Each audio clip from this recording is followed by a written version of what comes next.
So while there's no single solution to the teaching staffing challenges that we are seeing nationwide and is not new, as a child in the South Bronx in New York City, in the 1970s we were talking about teacher shortage, but this is solvable.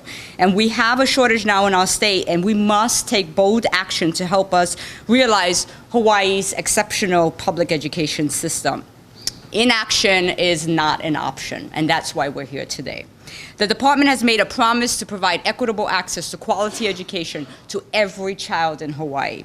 Fulfilling this promise begins with the department ensuring that our students have access to high-quality teachers for every student, every child, every classroom across our state.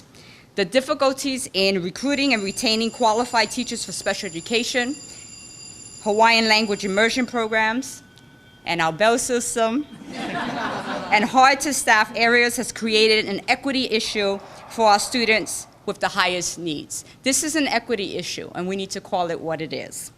By targeting these areas in phase one, yes, phase one of multiple phases to come, we are taking bold action to address the achievement gap that has impacted our schools for too long. We're facing a demanding task that will take the vision and expertise of many, and I'm inviting influencers from across the state to be at the table who are ready to take action. No more talk, we have the data, we're taking action.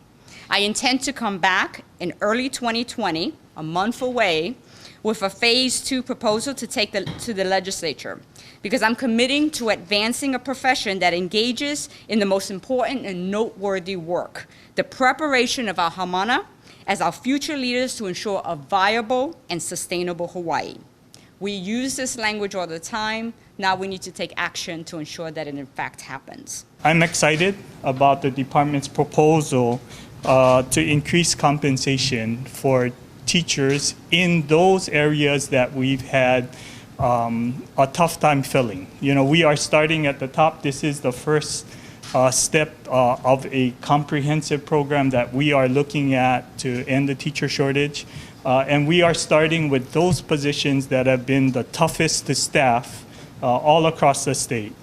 I'm excited about this proposal because it is bold action. I've heard from many in my town meetings across the state about why aren't you doing something for our students?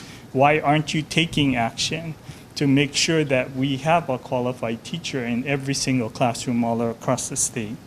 So this phase one addresses the most critical areas of, that have experienced the longest vacancies, that have the most difficulty in staffing.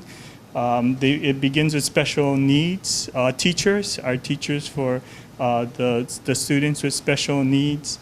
We are definitely looking at those hard-to-staff areas that we have chronically been unable to get the qualified teachers that we need. And then Hawaiian language immersion teachers.